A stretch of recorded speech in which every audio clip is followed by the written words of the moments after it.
underway right behind us. You know, Brad, I don't know if you know this. I used to have hair like Jay Crowder, but then going into that weekend, that Kevin Durant weekend, I lost it all. So I was just like, oh, man, the Celtics can get him. But you guys did have an incredible summer, that close to getting Kevin Durant. That's what I've convinced myself. But you picked up Al Horford. Just talk about the offseason, the change. You pick up Al Horford, and you get the number 3 pick in the draft. Well, yeah, we had 6 picks, and we went in with 6, or we took 6 picks. We went in with 8 picks, and then the week later, you know, you're sitting in Atlanta in a meeting with Al Horford one day, you're sitting in the Hamptons in a meeting with Kevin Durant the next. And I think the good news is you feel like there's a lot of progress, and you feel like that you know, everybody's continuing to invest to just get a little bit better every day, and that's paying off. Time will tell how well we work together, how well it goes together, but clearly when you get a guy like Al to say, you know, I'm going to come to Boston and I'd like to be part of this otherwise young team, to help continue to put his stamp on our growth, then that's a really good thing for us. Claude, my question is for you. You're going into a year where, right after last season, management wasted no time, you know, bringing you back and giving you their seal of approval. Are you feel like you're going into the season with more job security than maybe you've had the last couple of years? Well, you know, I don't think I really felt it at all, even the other years. As we know in this business, coaching is a challenge, and it's a tough business to be in. But at the same time, you know, we had a really young group last year, and I thought, you know, we grew in certain areas, but certainly there were some areas of our hockey club that we needed to improve and that we tried to improve over the course of the summer. And that's not to say we're not trying to improve it still and try and get better here before the season starts. But it's been a breath of fresh air to come in with, I guess, some excitement here. We've now moved into our new practice facility. A few people that have seen it so far are really excited about that. But we're excited about a season here that we hope will be a real successful one and get us back in the playoffs. Brad, Claude mentioned the Warrior Ice Arena, which is right down the street from where we work. And not in the too distant future, you're going to have a brand new practice facility right in between that building and our building. What do those type of facilities mean for future recruiting opportunities for this organization? Well, it's funny, coming from the college game, that's, you know, it was an arms race in getting your facilities up to speed and trying to beat the school next door. And you're seeing more and more of that in the NBA as well. But, you know, I'm excited about the opportunity to move, as Claude said, right in that area. And it's a beautiful facility that I could see from the interstate. I've never been through the Bruins facility, but I've seen all our mock-ups, all our draw-ups, and we've worked closely with the architects and the people that are getting ready to design and ultimately start work on it. So we're really excited about that. Right now, I still think we're 2 years out based on everything that I've been told, but you know, we're looking forward to that.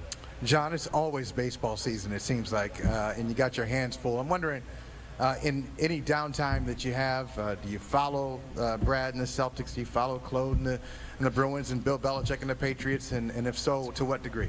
Well, there's been opportunities to share some text messages as their seasons have approached kind of where we are right now, and you're starting to position yourself for postseason.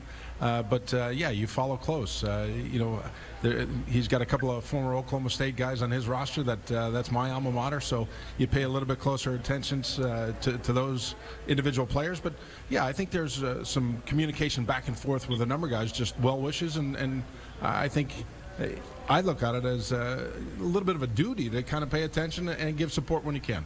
How about you, Brad? Are you the same way, following the Red Sox? And no question. And I've got a young family, and we've loved coming out here, and we've loved following. And we were gone, obviously, for part of the summer when you talk about summer league, and then some family trip. But coming back into town and being able to turn on the games and knowing where they are, right in the thick of things, makes it a blast. And that goes for, obviously, Claude's team and the Patriots and everybody else.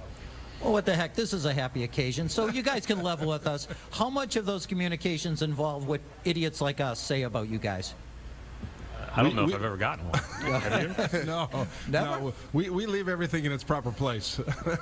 like completely disregarding what others say. Okay, fair point, and a smart strategy. Claude, John mentioned young players. Mookie Betts is 23 years old and, in my opinion, is a legitimate MVP candidate.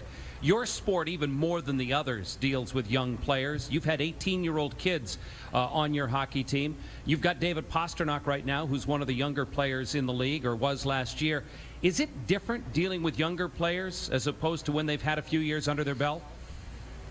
Well, there's no doubt that, it's a lot different because the experience means so much at the pro level. But, I've had the opportunity to work with some young guys like that when I started coaching at the junior level. So I've worked with 16 to 20-year-olds, and so the experience that I got from working with those young kids has helped me quite a bit as well. But obviously at the pro level, there's a little bit more at stake.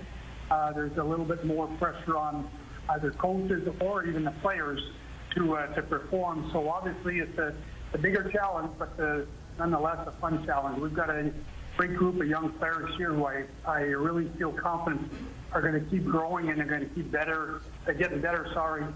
But nonetheless, I think our team is going to work its way back to where we once were, and it takes a little bit of patience, but I think we're on track right now. John, following up on Claude's point, I mean, you had the situation here recently with Andrew Benintendi where you bring him up from AA and you're wondering, how much am I going to use this kid? I'd like to ease him in, but you learn very quickly there's no easing a kid like that in. Well, there isn't, and I think players will always tell you what they're ready for by their performance, how they handle certain adversity or challenges, setting aside the injury that Andrew's gone through. But, we're fortunate that our entire big league staff, our coaching staff, have all worked in the minor leagues at one point in time in their career. So they're development based. They understand the challenges that are going to be faced by a young player and how they transition to the big leagues for the first time, which again is probably more about the mental makeup and their resiliency when they do face some failures, and how we can support and create that structure around them. So it's a combined effort, but still, first and foremost, we've got a really growing core group of young players that are playing their butts off here in Boston. And continuing the theme, I mean, Brad, you can obviously relate to it. You've recruited at Butler. I remember, I think it was before the national championship against Duke, one of the big storylines was, hey, these kids went to school before the national championship game. Like it was a big, it tells you where we are in college basketball when you're celebrated for going to class. But what's it like going from the college game? We have to worry about recruiting and getting kids in class and keeping them eligible, to the pros where you don't have to worry about that, but just still dealing with young players. Well, I think, and I like the way that John phrased it. They'll tell you when they're ready by their performance. And obviously everybody's going to say they're ready. But part of being young is you go through this phase of you really want to prove that you belong. You really want to prove that what you can do translate at whatever level you're at, whether it's college and you're a freshman and you're just doing everything you can to get on the court, a pros where you're trying to gain the acceptance of your team and gain the belief in yourself that you're able to contribute at a whole different level. And that's hard, and you're not going to be able to speed up time, but you certainly can expedite development with focusing on the right things, trying to simplify it as much as possible, making it a step-by-step deal, and making sure that we all understand that just because you're not playing as many minutes if you're a young player, there's still plenty of opportunity to develop on a daily basis. I'm not asking you this so you can pat yourself on the back. I just really want to know what your take on it is. If that shot from Hayward had gone in, really, how would you put into context a national championship at Butler? I mean, degree of difficulty, how difficult? I'm not sure any of us could have put into context at that time where we were standing anyways. But I think that, one of the great things about that team was really, really focused on just controlling what they could control. And we were fortunate to win a lot of games in a row. But it's funny, I saw most of those guys this weekend at a wedding, and they're all doing great. And it's because of that mindset. It's who they've always been. It's who they were before they came to us. It's who they were whether that shot goes in or not. So I'm not sure it changes really anything other than certainly you'd like to have that trophy. You'd like to be able to have that ring on your finger. But that was a special moment, and I think we all learned from it. And we learned from the experience. And, yes, we wish the shot would have gone in. Yes, we talk about it. Yes, we text about it. Yes, we turn the national championship game off with 3 minutes to go every year. But other than that, we don't live with it. Yeah, you really recovered well. Yeah, thanks. Time has helped. Your courage is an inspiration to us all. What can we expect out of Al Horford? you know what? I don't know from the standpoint of how fair it is to ask him to be anything more than just the best version of himself. I think the one thing about him is he has been a very consistent shooter and scorer. He's been a very consistent rebounder. And now he's a 9-year veteran that, if you include his last 2 years of college when they won the national championship, has gone those 2 national championships and then 9 straight years in the playoffs. He's just proven himself to be a winner. And one of the things that I really like about him, and it's very evident when you first meet with him, winning's good enough. Like, he's good enough with just being a winner. And I really appreciate that. And you hope that that rubs off on everybody in the organization. And not saying that our young guys don't, but they need to see the older guys demonstrating that. Claude, let's talk about the newest member of your organization. You made some additions over the summer, but probably the biggest name was David Backus, a guy who's been a captain in St. Louis, has been a member of the U.S. Olympic team. What are you looking for from Backus, and how do you think you'll utilize him? Well, I think that the way we're going to utilize him is going to be in different ways. Great centerman, great, he's strong up the middle, but he's also a guy that can also face the wing, and certainly you may see him playing the wing at times against certain teams and on our top lines as well. But not only is he a great player, he's another guy that we talk about being a proven winner, and he's represented his country at the Olympics. He's obviously representing Team USA at the World Cup. He's been a great leader for his former hockey club, the St. Louis Blues, and their captain there for the last few years. But certainly, I think his presence, not just on the ice, but off the ice, is going to be huge for us. As I mentioned earlier, we've got a lot of young players that we're implementing into our hockey club, and to have some of those kind of guys come in and be great role models and great leaders is what we need. So David Backus is a great ambassador for hockey, but also even off the ice. We all know about his love of animals and dogs and stuff like that. So I think he'll be well liked here in the Boston area, and will fit in just well with our hockey club. I'm going to one-up John Dennis here, who's known for the two-part question. I'm going to go with the two-person question, but I'll start with you first, Brad. I mentioned the Kevin Durant recruiting. Part of the recruiting pitch was a guy named Tom Brady. I'm just wondering what that experience was like, and do you think that happens anywhere else? We can just bring in a 4-time champion from a different sport to help with recruiting. Well, I thought that was, it was really gracious of him to spend his time that way. I actually found out that morning that he was going to be joining us, and so we actually, a couple of the players and I flew in separately and ended up meeting Tom and our owners there, and it was a great opportunity for our players to sit down with Tom, to talk to Tom, to spend time with him and pick his brain. And then obviously, you're walking into a meeting with, a quarterback that's achieved all that he's achieved, into meeting with a great basketball player and Kevin Durant. I thought it was a pretty cool thing. Now, obviously we came up a little bit short, and we were all bummed about that, but I felt really good about that meeting, and we appreciated Tom's contribution.